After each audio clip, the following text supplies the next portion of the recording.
Real മാഡ്രിഡിൻ്റെ ആധിപത്യമാണ് ഇന്നലെ നമുക്ക് കാണാൻ പറ്റിയത്. പക്ഷേ എന്നാൽ പോലും അവർക്ക് ടേബിൾ ടോപ്പിലേക്ക് എത്താൻ പറ്റില്ല, കാരണം അവിടെ ബാഴ്സലോണയാണെന്നുള്ളതാണ് കേട്ടോ.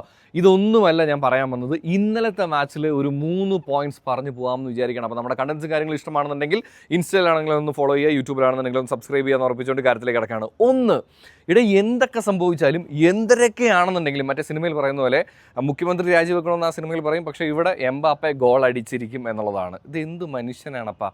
രണ്ടാമത്തെ തിങ്, ഈ പറയുന്ന പോലെ തന്നെ പല സോഷ്യൽ മീഡിയയിലും പല കാര്യങ്ങളിലും സാബി അലോൺസോയും വിനീഷ്യസ് ജൂനിയറും സാബി അലോൺസോയും റയൽ മാഡ്രിഡിൻ്റെ കുറച്ച് ടീമുകളും സാബി അലോൺസോയുടെ റിസൾട്ട് എന്നൊക്കെ പറഞ്ഞ് ഭയങ്കര സംഭവങ്ങൾ നിൽക്കുന്ന സമയത്ത് ഈ പറയുന്നത് പോലെ തന്നെ ഒരു പ്രശ്നവുമില്ലാതെ ഒരു ഡോമിനൻസ് വിൻ 3-0 അവർക്ക് നേടാൻ പറ്റി എന്നുള്ളതാണ്. മൂന്നാമത്തെ പോയിന്റ് എന്ന് പറയുന്നത്, ഡിഫെൻസീവ് ഇപ്പോൾ അവരൊന്ന് വീണ്ടും ഋതത്തിലേക്ക് കൊണ്ടുവരുന്നുണ്ടെങ്കിലും ചിലപ്പോൾ അവർക്കൊരു പണി കിട്ടാനുള്ള സാധ്യത കുറച്ചും കൂടി അറ്റാക്കിംഗ് ആയിട്ടുള്ള ഒരു ടീമിൻ്റെ ഭാഗത്തുനിന്ന് വരുമ്പോൾ ഉണ്ടാവുമോ എന്നുള്ള സംശയമൊക്കെ എനിക്ക് പേഴ്സണലി ഫീൽ ചെയ്തിട്ടുണ്ടായിരുന്നു. പക്ഷെ എന്തായാലും ഇപ്പോൾ കളി കുറച്ചും കൂടെ കനത്ത് തുടങ്ങിയിട്ടുണ്ട് എന്നുള്ളതാണ്. എന്താണ് നിങ്ങളുടെ പ്രഡിക്ഷൻ?